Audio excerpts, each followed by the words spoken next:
বললেন, সাহাবীরে, তোমার বাড়িতে আমি 3000 মেহমান নিয়ে দুপুরের খাবার খাবো। সাহাবী কয়, আমি তো ওনার জমিনে নাই, 3000 মানুষকে আমি একটা বকরি দিয়া কিভাবে খাওয়াবো? 1 কেজি আটার রুটি আমি কিভাবে খাওয়াবো? ঠিক কিনা বলেন? বলতে পারেন, হুজুর বিশ্বাস করি না, কিভাবে এমনটা হয়? আমার নবী হলেন বরকতের নবী। আল্লাহু আকবার। যেই শামের জন্য আল্লাহর নবী দোয়া করেছেন, যেই বিলাদুস শাম, যেই সিরিয়ার জন্য আল্লাহর নবী দোয়া করেছেন, নবীর বয়স মাত্র 12 বছর। কয় বছর? সেই 12 বছর বয়সে তার চাচা আবু তালেব তাকে নিয়ে মদিনা মক্কা থেকে সিরিয়ায় দামেস্কে ব্যবসা করার জন্য গিয়েছিলেন। আল্লাহর নবী তখন অল্প বয়স, তিনি মরুভূমির প্রচন্ড রৌদ্রের তাপে, বালুর তাপে আল্লাহর নবী একটু অসুস্থ হয়ে গেলেন, ক্লান্ত বোধ করলেন।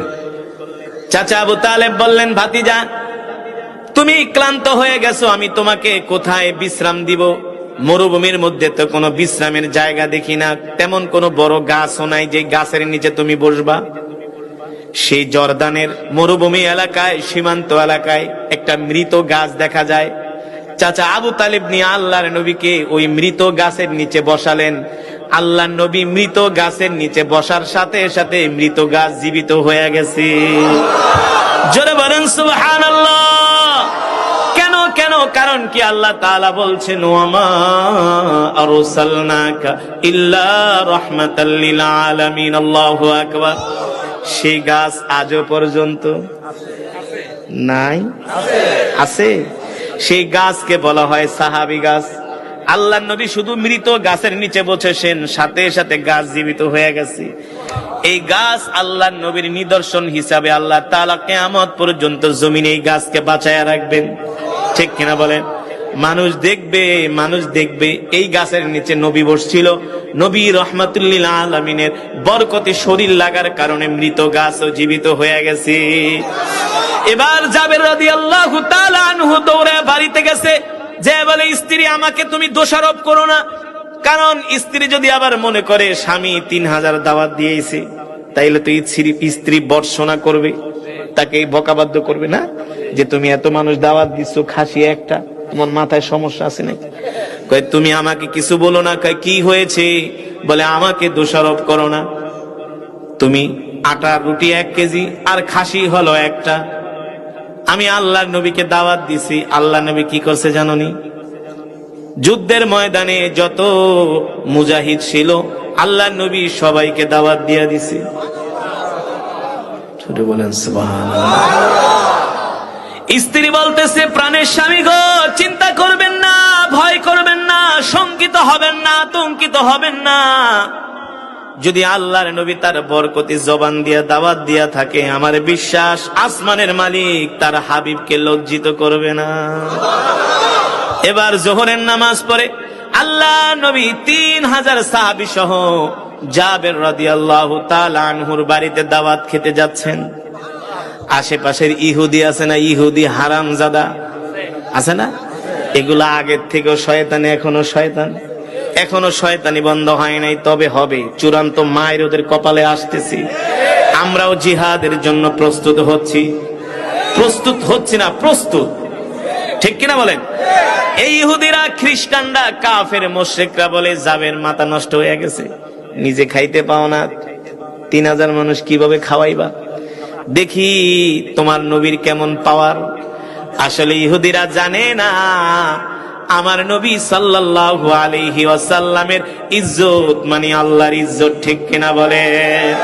কারণ আমার নবী হলেন আল্লাহর বন্ধু। ঠিক কিনা বলে? আল্লাহ তাআলা বলে, হাবিব গো, এই দুনিয়াতে যত নবী পাঠাইছি সবাই আমার সাথে বন্ধুত্ব করছে। হাবিবুল্লাহ, খলিলুল্লাহ। ঠিক কিনা বলেন? ঈসা রূহুল্লাহ, আদম সফিউল্লাহ, মুসা কালিমুল্লাহ। আল্লাহু আকবার। এই দুনিয়াতে আমি যত পয়গম্বর পাঠাইছি সবাই আমার সাথে এসে দোস্তি করছি, কিন্তু আমি আল্লাহ আগ বাড়ায়া আপনার সাথে বন্ধুত্ব করেছি। আমি আল্লাহ বলেছি, হাবিব, আমি আপনার সাথে দোস্ত করতে চাই, আমি আপনার সাথে দোস্তি করতে চাই, বন্ধুত্ব করতে চাই। আল্লাহু আকবার। এই নবীকে কখনো রব বেইজ্জতি করে নাই, করবেও না। জাবের রাদিয়াল্লাহু তাআলা আনহুর স্ত্রী বলে, স্বামী গো, যদি আল্লাহর নবীর জবান দিয়া দাওয়াত দিয়া থাকে আপনি চিন্তা করবেন না, অবশ্যই আসমানের মালিক জমিনের মালিক অবশ্যই তার হাবিবের ইজ্জত রক্ষা করবে, এতে কোনো সন্দেহ। এবার আল্লাহর নবী 3000 মেহমান নিয়ে জাবের রাদিয়াল্লাহু তাআলা আনহুর বাড়িতে হাজির। কোন কোন বর্ণনায় 1500, কোন কোন বর্ণনায় 3000, কিন্তু অধিক বর্ণনা হলো 3000। 3000 সাহাবী নিয়ে আল্লাহ নবী জাবের রাদিয়াল্লাহু তাআলা আনহুর বাড়িতে হাজির। এবার সাহাবীর চেহারার দিকে তাকায় আল্লাহ নবী বুঝতেছেন যে তার প্যালপিটেশন হয়ে যাচ্ছে। চিন্তা লাগে না? এত মানুষকে কেমনে খাওয়াবে, কিভাবে? এটা তো সম্ভব না। হাড্ডিও তো এক একজন ভাগে পাবে না, গোস্ত তো দূরের কথা, জোলও পাবে না, ঠিক কিনা বলে? আল্লাহ নবী ডাক দিছে, তাআলাও ইয়া জাবের, এদিকে আসো। কি চিন্তা করতেছো? জাবের রাদিয়াল্লাহু তাআলা আনহু মুস্কি হাসি দিয়া বলে, না গো আল্লাহর নবী, চিন্তা করি না, আপনি আছেন, আমার রব আছে। তার কি কোনো চিন্তা আছে নাকি?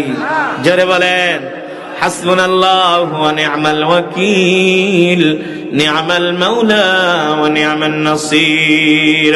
আসমানের মালিক জমিনের মালিক আরশের মালিক ডাক দিয়া বলেন যে আমার উপর ভরসা করে, আমার উপর ভরসা করে, আমি আল্লাহ তার জন্য যথেষ্ট হয়ে যায়। আল্লাহর নবী রাহমাতুল লিল আলামিন ডাক দিয়া বলে, জাবের এদিকে আসো, চিন্তা করো না, টেনশন করো না। তুমি ভাবতেছো এত মানুষকে তুমি কিভাবে খাওয়াইবা? খাওয়াবা তুমি না, খাওয়াবেন কি? আল্লাহ। জোরে বলেন, যাও গোস্তের পাত্রটা নিয়ে আসো, রুটির পাত্রটা নিয়ে আসো। এবার জাবের রাদিয়াল্লাহু তাআলা আনহু আল্লাহ নবীর সামনে গোস্তের পাত্র আর রুটির পাত্র হাজির করলেন। আল্লাহ নবী বিসমিল্লাহ বইলা পাত্রের উপরে হাত দিলেন। হাত দিয়া বললে, যাও তুমি তোমার স্ত্রীকে বলবা যারা এই গোস্তগুলো বেড়ে দিবে, রুটিগুলো বেড়ে দিবে, তারা যাতে ঢাকনা না উঠায়। পুরোপুরি ঢাকনা উঠাবে না, অর্ধেক উঠাবে, আর শুধু বাড়তে থাকবে।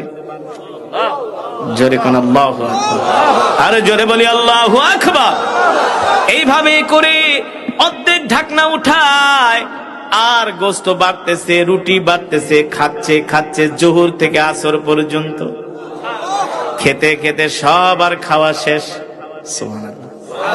আশেপাশের ইহুদি গুলো, মুশরিক গুলো তাকায় তাকায় দেখতেছি, কিরে এমন ঘটনা তো জীবনেও শুনি নাই। তোরা শুনবো থেকে? তোরা তো মুদ খাওয়াইন না জাত, তোরা তো গরুর মুদ খাওয়াইন না জাত, আর আমরা হলাম দুধ খাওয়া জাত, ঠিক কিনা বলেন?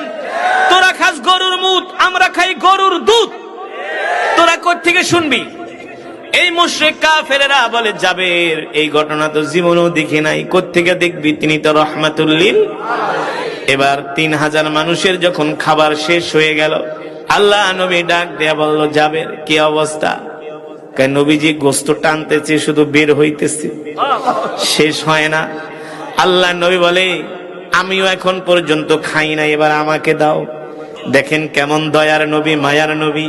আল্লাহ কোরআনুল কারীমে সে কথাই বলছেন, লাকাদ জাআকুম রাসূলুম মিন আনফুসিকুম আজিজুন আলাইহি মা আনিতুম হারিসুন আলাইকুম বিল মুমিনিনা রাউফুর রহিম। আল্লাহু আকবার। ফাইন তাওয়াল্লাউ ফাকুল হাসবিয়াল্লাহু লা ইলাহা ইল্লাহু আলাইহি তাওয়াক্কালতু ওয়া হুয়া রাব্বুল আরশিল আযীম। আল্লাহু আকবার।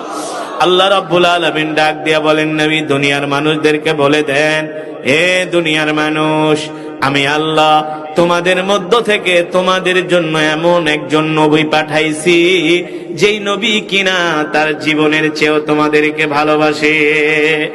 শুধু তার জীবনের চেয়ে না, তার পরিবারের চেয়েও তোমাদেরকে ভালোবাসে। আল্লাহু আকবার। শুধু তার পরিবারের চেয়ে না, তার সন্তানের চেয়েও তোমাদেরকে ভালোবাসে। আল্লাহু আকবার। দেখেন নবী আগে না খাওয়ায়া সাহাবীদেরকে ঠিক কিনা বলে? নবীজি আগে খায় নাই, আগে সাহাবীদেরকে খাওয়াইছে। এবার খাওয়ানোর পরে বলে, এ সাহাবী জাবের, এবার আমার জন্য খাবার নিয়ে আসো। এবার সাহাবী জাবের রাদিয়াল্লাহু তাআলা আনহু আল্লাহর নবীর জন্য খাবার আনলেন। আল্লাহর নবী পরিতৃপ্ত হয়ে খেলেন। আল্লাহর নবী খাবার পরে বললেন, জাবের তোমরা তো খাও নাই। বলে, না খাই নাই। তুমিও খাবা, তোমার স্ত্রী, তোমার সন্তানরাও খাবে। আরো জোরে বলেন সুবহানাল্লাহ। এবার জাবের রাদিয়াল্লাহু তাআলা আনহু নিজে খেলেন, তার স্ত্রীকেও খাওয়াইলেন। খাওয়ানোর পরে আল্লাহর নবী ডাক দিয়া বলে, জাবের যাও, এবার বিসমিল্লাহ বলে গোশতের ঢাকনাটা উঠাও, রুটির ঢাকনাটা উঠাও। কি অবস্থা! আল্লাহর নবী যেভাবে বলেছেন, জাবের রাদিয়াল্লাহু তাআলা আনহু ঠিক সেভাবে গোশতের ঢাকনাটা উঠালো, রুটির ঢাকনাটা উঠালো। এবার আল্লাহর নবীর সামনে আসলেন। আল্লাহর নবী জিজ্ঞেস করেন, এ জাবের কি অবস্থা গোশতের, কি অবস্থা রুটির? জাবের রাদিয়াল্লাহু তাআলা আনহু বললেন, ফিদাকা আবি ওয়া উম্মি ইয়া রাসূলুল্লাহ, ওগো নবীজি আপনার জন্য আমার মা বাবা কোরবান হয়ে যাক, আপনার জন্য আমি কোরবান হয়ে যাই। আপনি রহমতের নবী, আপনি বরকতের নবী। আল্লাহর কসম কইরা বলি, যেমন গোশত তেমন আছে, যেমন রুটি তেমন আছে, এক ফোঁটাও কমে না। জোরে বলেন আল্লাহু আকবার। সেই নবীর উম্মত আমরা খুশি নাকি বেজার? আর জোরে বলি আল্লাহু আকবার। ও মুসলমান, আমরা এমন এক নবীর উম্মত, আমরা আল্লাহ ছাড়া কাউকে ভয় পাই না। ঠিক কিনা বলেন? শুধু এখানেই নবীর বরকত শেষ না রে মুসলমান, এখানেই শেষ না। আল্লাহর নবী যখন মসজিদে নববীতে কোরআনের বয়ান করতেন, আল্লাহর নবী যখন মক্কা থেকে হিজরত করে মদিনায় গেলেন,